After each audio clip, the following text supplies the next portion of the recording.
तपाईको नाम भनिदिनुस् न। ललिता चौधरी। ललिता चौधरी हैन? तपाई पनि यही स्थानीय? हजुर। त्यो घटना भएको दिन तपाई पनि त्यहाँ चाहिँ जानुभयो भन्ने कुरा आयो, तपाईले कसरी थाहा पाउनुभयो? मैले त आमाहरुसँग सँगसँगै आएको। आमाहरुसँग सँगै जानु भएको त्यहाँ? सँगसँगै आएको। उहाँहरुले भनेपछि थाहा पाउनुभयो कि आफै थाहा पाउनु भएको थियो? हैन, आफै थाहा पाएको। त्यहाँ आमाहरु हाम्रो घरमा बस्नुभयो। हजुर। अनि के कुखुरा चोर्यो भनेर जाम्तो बुहारी हेर्न भनेर भनेको आमाले। त्यहाँबाट म उता गएँ, काकाले बसेर थिएँ। त्यहाँबाट आमा यता आउनु मेरो मोबाइल लिएर। अनि तपाई चिच्याको सुन्नुभयो कि सुन्नु भएन त्यहाँ? म त एकैचोटि आमासँगै थिएँ। आमासँगै भएको बेला चिच्याको आवाजहरु सुन्नु भएन त्यहाँ चाहिँ? कसको? तिनीहरुको झगडा खेलेको? हजुर। सँगसँगै थिएँ। त्यही हुनुहुन्थ्यो? हजुर। मैले छुटाएको हो। के भएको त्यहाँ भन्नुस् त? कस्तो कस्तो भएको थियो पहिला सुरुमा के भएको? अनि छोराले 81 पिट्न लायो। अनि उहाँ चाहिँ के गर्दै हुनुहुन्थ्यो पहिला सुरुमा? बाबुले? हजुर। बाबु त उताबाट हाम्रो घरबाट आउँदै हुनुहुन्थ्यो। तपाईहरु घरबाट यहाँ चाहिँ जो मर्नुभयो उहाँ चाहिँ तपाईको घरबाट आउनु भयो? हजुर, हाम्रो घरबाट आएको। हजुर। त्यहाँबाट सँगसँगै के त कुखुरा चोर्यो भनेर हेर्न आएको। सँगै आएको थियौँ आमाहरुसँग। अनि बाबु 81 पिट्न लाए। हजुर। छोराले पिट्न लायो। तपाईले चाहिँ सुरुबाटै हेर्नु भयो कि अलि पछि? सुरुबाटै। उहाँले चाहिँ कुखुरा निकाल्नु भयो कि निकाल्नु भएन? नै, निकाल्नु भएको छैन। कुखुरा होइन निकालेको उसो भयो? त्यतिकै आरो भयो? केमा झगडा पर्यो तपाईले देख्दै? कुखुरा निकाल्यो भनेर यताउता गर्न लायो भनेर खोजी गर्न लायौँ है। त्यहाँबाट यता हेर्यौँ दायाँ बायाँ हेर्यौँ, देखेन। त्यहाँबाट कुखुरा गएपछि 81 यस्तैमा राखेर अनि कुखुरा त यहीँ छ है, कसले उ गरेर कुखुरा कसले समातेर भनेर भने मैले। हजुर। त्यहाँबाट होइन ल कसले चोर्ने र ए नरेशले चोर्यो भनेको त्यो बुढी आमाले। हजुर। त्यहाँबाट होइन होला यस्तो त कसले चोर्छ र? त्यहाँबाट आमाले भन्नुभयो मेरो छोराले त कहिले चोर्दैन, यस्तो बानी त छँदै छैन भन्नुभयो। त्यहाँबाट 81 आएर कुट्न लाए छोराले। कुखुरा कहाँ थियो त्यति बेला? कुखुरा त्यहीँ जत्नै झगडा खेलेछन् त्यत्नै राखेको थियो कुखुरा। त्यही थियो? हजुर। बाँधेको थियो कि त्यतिकै खुल्ला थियो? खुल्लै थियो। एउटा मात्रै भाले हो? हजुर, एउटा मात्रै भाले थियो। उहाँसँग कति थियो कुखुरा? खै अब होला 10-12 टा होला। 10-12 वटा जुन चोरी भयो भने कुखुरा त्यही नै थियो? त्यही नै थियो। हजुर। जत्नै झगडा खेलेछन् त्यत्नै राखेछ कुखुरा भाले आएर। हजुर। अनि यस्तो त होइन होला चोरेको भन्यौँ। त्यहाँबाट 81 आएर लट्ठीले हानेको। तपाईले देख्नुभयो लट्ठीले हानेको? मैले जस्ट देखेको। पुरुषहरु कोही थिएन त्यहाँ छुट्याउने? अनि महिलाहरु कति हुनुहुन्थ्यो तपाईहरु? एउटा मात्रै म मात्रै थिएँ। तपाई मात्रै? हजुर। अनि यसो नगर्नुस् नहान्नुस् भन्नु भएन? भनेको अब त्यो छोरालाई समात्दा लट्ठी फाल्दा अनि फेरि अर्को पल्ट कडी लिएर आएको। कडी भनेको के हो? यस्तै हुन्छ नि चिरपट दाउरा। हजुर, त्यो फेरामहरु हुन्छ नि। फेराम झ्यालको फेराम जस्तो हुन्छ। ए झ्यालको चाहिँ त्यो चाहिँ हो त्यस्तै। झ्याल ढोका बनाउने चाहिँ चार कोठी हैन? एउटा चाहिँ धारिलो भनौं न। हजुर, धारिलो चिज थियो। एउटा लट्ठी भाँचेकै हो। हजुर। अनि त्यो एउटा लट्ठी फाल्दा त्यो अर्को लट्ठी समातेपछि त्यो लट्ठीले पिट्न नसकेर मैले समातिहालेँ, त्यो लट्ठी फालेँ। यहाँ बाउचले घुमेर पछि हानेको। केले हो पछि हानेको? लट्ठीले नै हो। हजुर। तपाई आफै टेक्नी लट्ठीले हाने। उहाँले चाहिँ नहान मलाई भन्नु भएन? भनेको मैले त नहान। उहाँले भन्नुभयो कि भएन? उनीहरूले त भनेन, केही पनि भनेन। अनि जो मर्नुभयो उहाँले चाहिँ मलाई नहान भन्नुभयो कि भन्नु भएन? नहान भनेर। उहाँले चाहिँ हात चलाउने छोड्ने भयो?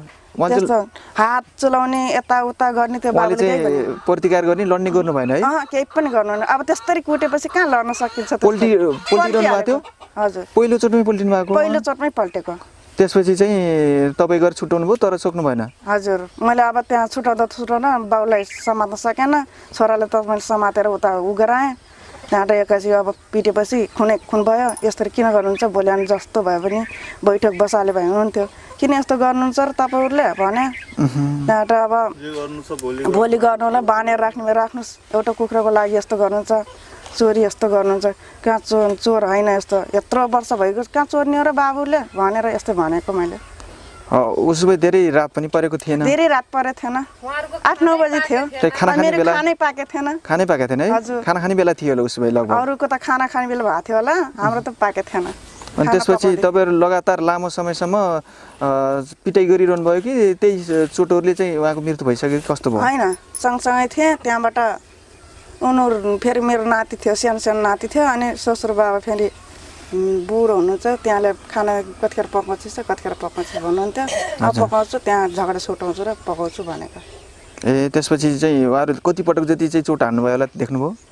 हाने होला नि बाउ छोरा बिन बराबरी हानेपछि त छोराले बढी हानेको बाउले अनि उता पछाडि घुमेर हानेपछि त को सक्छ टाउकोमा हानेपछि टाउकोमा यस्तो पल्टी हुनुहुन्थ्यो पल्टे अनि लड्न कसरी जान सक्नुहुन्छ बेहोस अवस्थामा पुगेपछि उतिखेरै त्यही नै उहाँ चाहिँ बित्नुभयो कि पछि चाहिँ उहाँ चाहिँ मृत्यु भयो पछि कति समयपछि लगभग एकदम कति एउटा भाले बासिसक्यो त त्यतिखेर हो बाबु मृत्यु उपचारमा लानु भएन उपचारमा लगम भने थिएँ अब कोही थिएन म मात्रै थिएँ अरू महिलाहरू पनि आएन अरू महिला कोही थिएन त्यहाँ एकजना भन्नुहुन्थ्यो बुढी हुनुहुन्छ त्यहाँबाट सँगसँगै थियौँ जानुहोस् हजुरआमा म त्यहाँ लगेर पठाएर आउनुहोस् बाबुलाई म तरकारी सरकारी बसाल्छु खानासाना पकाउँछु त्यहाँबाट जाम्ला भनेर फेरि त्यो नातिले छोडेको थिएन मेरो फेरि हजुर ल त पठाएर आउँछु है भनेर भन्नु त्यहाँबाट पठाएपछि यहाँ पठाएर गएपछि यहाँ पनि धेरै बेर बसेको बाबु त्यहाँबाट यहाँ बसेर फेरि माथि जानुभएको बाबु उहाँ चाहिँ कामबाट फर्केपछि घर आउनुभयो होइन घरै आउनुभयो घर आएर चाहिँ कपडा फेर्नुभयो साइकल पनि चाहिँ यहीँ राख्नु पर्यो बिना साइकल हिँडेरै जानुभयो बिना साइकलको हाम्रो घर त नजिकै छ त्यही अनि तपाईँ घर जानुभयो तपाईँ घरबाट त्यहाँ आइसकेपछि त्यस्तो चाहिँ भयो तपाईँ पनि सँगसँगै त्यो घरमा आउनुभयो सँगै आउनु भएको थियो ए उसो भए चाहिँ तपाईँले प्रत्यक्ष आँखाले देख्नुभयो कुटपिट भएको त्यसपछि चाहिँ उसो भए कुखुरा चाहिँ निकालेको देख्नु भएन यस्तो खुनै थियो बाबुलाई उठाउँदा अनि त्यस्तो गरेको अब त्यस्तो हान्न लाए पनि कस्तो हानेको बाउ छोराले मिलेर तपाईँकै आँखा अगाडि उसो भए त्यसै ढल्नुभयो मेरै आँखै अगाडि हानेको मेरो आँखै अगाडि ढलेको बाबु तपाईले चाहिँ त्यस्तो देख्दाखेरि कस्तो भयो एक्कासी हानेपछि बाबु उठ्न सक्नु भएन त्यसपछि उठ्दै उठ्नु भएन एक घण्टा पछि उठेपछि त्यहाँ बसेर त्यो पोल हुने बसेर त्यहाँ पोलको पछाडिबाट घुमेर बाउचाले हानेको अनि तपाईँकै आँखा अगाडि ढलेपछि उहाँ चाहिँ लामो समयसम्म चाहिँ कराउनु भयो कराउनु भएन चाहिँ चिच्याउनु भएको चिच्याउनु भएन रुवाको बाबु त रोइरहनु भएको थियो है नहान भनेर मलाई यस्तो गराएको नहानु भन्दा उहाँ रुनु थियो एक्कासी आएर टाउकोमा ड्याम हाने त्यसपछि रुन छोड्नु बङ्गलङै पल्टिनु भएको ए एकचोटि उठ्नु पनि भएको हो उठेको दुईपल्ट पल्टेको दुईपल्ट हैन सुरुमा हानेको चोटबाट चाहिँ सुरुमा हान्दा बित्तिकै फेरि पल्टिनु त्यहाँबाट 1 घण्टा जति सुत्नु भयो सुतेपछि फेरि उठ्नु भयो उठेर पछि फेरि बस्नु भयो फेरि हान्नु भयो त्यस्तो गरेको तपाईले कुनै अन्य लोग्ने मान्छेहरूलाई चाहिँ बोलाउनु पर्ने चाहिँ किन बोलाउनु कोही थिएन न मेरो शिरमा त अब जोत्न हिँड्नु भएको थियो राति 11 बजेतिर कतिखेर 10 बजे 10:30 बजेतिर आउनुहुन्छ त्यतिखेरसम्म भइसकेको थियो पछि अरू मान्छेहरू आए कि हैन पछि त कोही पनि आएको थिएन अब छरछिमेकी थिएनन् होला अब कसले थाहा नदिएको कि थाहा नपाएको थाहा नपाएको पछि आएपछि झगडा सक्रा सबै छुटाएर भ्याएपछि आएको हुन् उहाँ चाहिँ बेहोस भइसकेपछि हजुर बेहोस भएपछि एउटा आमा हुनुहुन्थ्यो हजुरआमा त्यहाँले ल्याएको बोकेर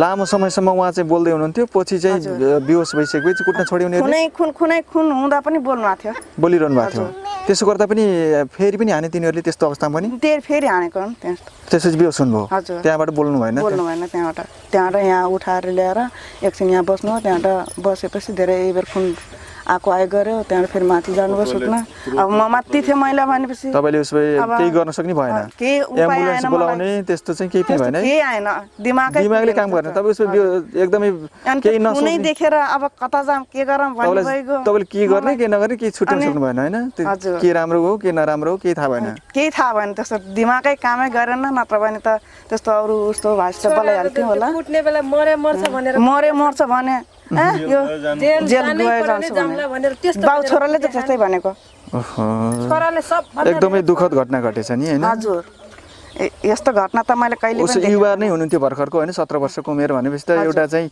अझै किशोर अवस्थामै हुनुहुँदो रहेछ उहाँ चाहिँ तपाईको नाम भनिदिनु न सुमित्रा चौधरी हैन के भन्नुपर्छ उहाँ जुन बित्नुभयो उहाँलाई के भन्नुपर्छ देवर हैन हजुर के थाहा पाउनुभयो तपाईँले के भएको रहेछ अलिकति स्पष्ट रूपमा भनिदिनुहोस् न अरू त त्यस्तो त केही होइन म यसरी माइत गएँ उनले त्यही दिन भाउजू तपाईँ ढलानमा जानुहुन्छ कि जानुहुन्न भने मलाई सोध्नुभयो म जान्न भनेर अनि म गएँ माइत जान्छु म आलु रोप्छु भनेर गएँ त्यहाँदेखि गएपछि त्यसो अनि त्यहाँ जाँदाखेरि बाटोमा त्यहाँनिर बाटोमा आमा छोरीले सोधे आउँ त्यहाँले कहाँ जान्लास् नानी भने म माइत जान्लाछु अनि कहिले आउँछस् भनेर सोध्यो अनि मैले भने म भोलि आउँछु भोलि आज आउँदैन भोलि आउँछु भनेर उ गरेँ अनि ल भोलि आउँछ भनेर त्यही भनेर म गएँ अनि त्यहाँदेखि आलु सालु रोपिसकेपछि त भोलि बिहान यस्तो सुन्छु घर त्यही नेर हो नि यहाँबाट देखिने यहाँबाट देखिने त्यही हो जुन बाइक रोकिएको छ त्यही अगाडिको हैन हैन यहाँ यो त्यो फुचे गइराछ त्यही ए अझ उल्लो हैन हजुर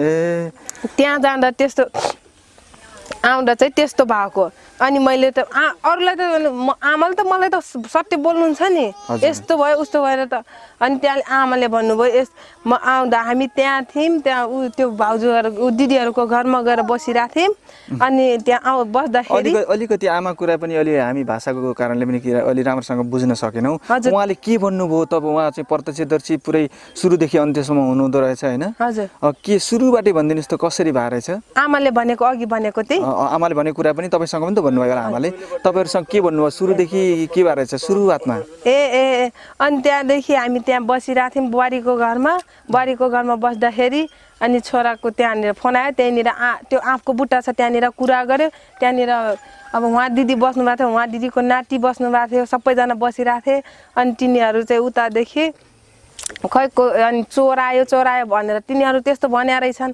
अनि तिनीहरू अब यहाँ दिदी र आमा यतादेखि आउनुभयो हाम्रो देवर फेरि उतादेखि जानुभयो खोइ चोर भन्दै अनि त्यहाँ चोर खोइ भन्दा त्यसरी जानुभयो अन्त त्यही अनि नरेश त्यहाँनिर ऊ भयो त्यहाँनिर उसमा गड्डामा अलि त्यहाँनिर ऊ छ त्यो टोइलेटको बाथरुम ऊ गरेको होइन हजुर हजुर त्यस्तो अनि त्यस्तोमा खस्नुभयो अनि खोइदाइ चोर भने त्यो खुट्टा डुना गयो अन्त नरेश तै होस् चोर भनेर त्यो आमाले त्यस्तो भन्न लाग्नुभयो आफै चोर खोइ भन्दै जानुभएको थियो उहाँहरू यहाँ ऊ तिनीहरूले चाहिँ भनेको त्यो जसले कुटिया छ नि त्यसले चाहिँ तिनीहरूले चाहिँ भने चोर भनेर अनि यहाँहरूले जानुभयो सँगै जानुभयो अनि चोर अनि यहाँहरूले चाहिँ खोइ चोर अब जो पनि सुन्यो भने चोर भनेपछि हामी पनि त दौडिँदै जान्छौँ नि खोइ चोर भने त्यहाँ यहाँहरू सँगै जानुभयो खोइ चोर भन्दा अनि त्यहाँनिर गड्डामा खसेपछि अनि तै होस् चोर भनेर नरेशलाई चोर होस् त्यो चोर्ने मान्छे त्यहाँ त ऊ गयो भने खुट्टा ढुना गएको मान्छेले चोर होस् भनेर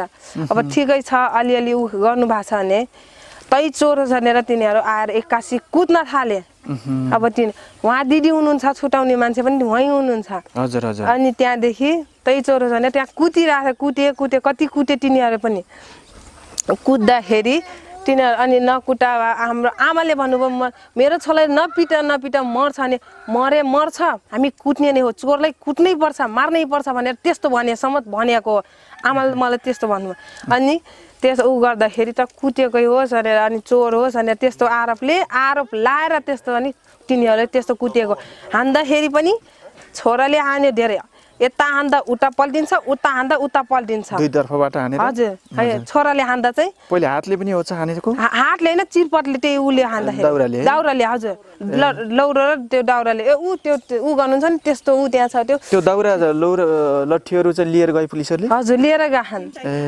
अरु एउटा चाहिँ लुकाइदिए खान फेरि त्यो चाहिँ भेटाएनम तीनवटा भेटिएन है तीनवटा मध्ये एउटा भेटिएन दुईटा भेटियो तीनटा भेटाएम त्यो जसमा बलत लाहा त्यो चाहिँ भेटाम एउटा चाहिँ भेटाएनम त्यस्तो भएको हजुर अनि त्यस्तो गर्दा भेटाएन उहाँ पनि खोज्नुभयो यो लौरो होइन यारको पनि हो भनेर अनि भन्नुभयो अनि त्यो लौरो खोज्यौँ हामी भेटाएनौँ त्यो चिरपटलाई चाहिँ भेटाएनौँ हजुर हजुर अनि त्यो अनि ऊ गर्नुभयो अनि यस्तो गर्दा किन ऊ गर्छन् भनेर अनि मेरो छोरालाई नहान म कति फेरि म त्यतिखेर दिन भएको भए त यस्तो हुन्न थियो त्यहाँले पनि नहान जति जे गर्न छ बरु भोलि बिहान ल ठिकै छ चोरे होला चोर्न ऊ नै छैन त्यसको हातमा सबुत छैन सबुत छ भने ल भन्नु यसले चोरे छ भने त्यसको हातमा प्रमाण चाहियो होइन हो त्यो प्रमाण नभएपछि त कुखुरा त त्यही छ अहिले त्यही कुखुरा तिनीहरूकै खोरमै छ त्यही छ अनि त्यो प्रमाण हुनुभयो प्रमाण नभइकन तिनीहरू त्यस्तो भने ल चोरै होस् भनेर त्यस्तो हान्नु त भने ल ठिकै छ ऊ गरेको रातिको समयमा कुखुरा त खोरमै हुन्छ होला हैन हजुर अनि ठिकै छ त्यो ऊ गरेको भए तिनीहरू ल ऊ गरे भए बाँधेर खोर त्यहाँ बाहिर छ सानो छ यति सानो छ ठुलो छैन अनि त्यो बाँधेर पनि राख्न सक्थ्यो नि बाँधेर राख्न सक्थ्यो के गर अथवा मलाई नफोन गर्ने मेरो बुढाको नम्बर छ त्यहाँ नम्बरले फोन गर्न सक्थ्यो तिनी ए भाइ तेरो भाइ यस्तो मिनकुमार तेरो भाइ यस्तो गर्यो उसो भने के गरौँ भने भन्न पनि सक्थ्यो नि त्यतिखेर भन्न सक्थ्यो तिनीहरू किन फोन गरेनन् अनि कुटे अनि झन् मर्छ भनेर कुटे आउँदै तिनीहरू अनि छोराले पनि बेस गने हाने तै हो चोर भनेर कुटे आउँ बेस गर्न त्यस्तो गरे खान अनि फेरि त्यही दिन म ऊ जाँदाखेरि त्यहाँ त्यो कुट्नेको चाहिँ दिदीले के भन्यो मैले उहाँले फोन गर्नुभयो अझै बलतमा केही हाल्न नदियो भन्नुभयो मेरो बुढाले चाहिँ उतादेखि अनि मैले भने नहाल्दिनु आमा बलतमा ढुलो माटो नहाल्दिनु भनेर गएँ होइन नहाल्दिनु भन्दाखेरि आमालाई त्यो आमा यसमा बलत नहाल्दिनु हेर्न आउन सक्छन् अझै उ गर्न सक्छन् भनेर मैले भन्न गएँ भन्न जाँदाखेरि चाहिँ त्यो उहाँको त्यो कुट्नेको चाहिँ दिदीले चाहिँ के भने स्वाद भेज ठिक्क भयो चोरलाई मार्नै पर्छ मर्यो भने ठिक्क पर्यो भने त्यस्तोसम्म भन्नुभएको त्यहाँको दिदीले चाहिँ मैले अनि दिदी तपाईँ किन यसो भनिराख्नु मार्ने मान्छे हामीलाई पो पीडा छ तपाईँलाई त के पीडा छ तपाईँलाई त केही पीडै छैन नि हामीलाई पो दुःख छ त अब मर्ने मान्छे गइसकेका छन् अब तपाईँलाई त के खुसी लाग्छ अब स्वाद भेटेर खुसी भयो मलाई मर्ने मान्छे ठिक्क भयो चोर्ने मान्छे मार्नै पर्छ भने त्यस्तो समेत भन्नुभएको छ त्यो दिदीले मलाई त्यस्तो भने म जाँदा बरस गर्दै गएँ त्यहाँदेखि आमा बालुवामा बलतमा बलुवा नहाल्ने पुलिसहरू नै हाल्ने भनेको छ नि हाल्दैन के अनि त्यस्तो भन्दैछन् त्यहाँ दिदीले चाहिँ त्यस्तो भने त्यो दिदीले न केही देख्नु भएको छैन केही गर्नु भएको छैन त्यो दिदीले त्यस्तो नभन्नुपर्ने हो क्या अनि त्यो दिदीले चाहिँ त्यस्तो समेत भन्नुभयो मलाई अनि तपाईँले चुप्प लाग्नु दिदी तपाईँले केही देख्नु भएको छैन त म पनि देखाएँ उ गरेँ होइन आमाले त मलाई सत्य बोल्नुहुन्छ नि जे घटना आमा त बोल्न सक्नुहुन्न आमा त ऊ हुनुहुन्छ नि अब त्यो आमाको त ऊ छैन होस् छैन अनि आमाले म आउँदा सबै कुरा भन्नुभयो अनि म त त्यही उ गरेको नि तिनीहरूलाई त जिन्दगीभरि सराउनु पर्छ यहाँ तिनीहरूलाई जेलमा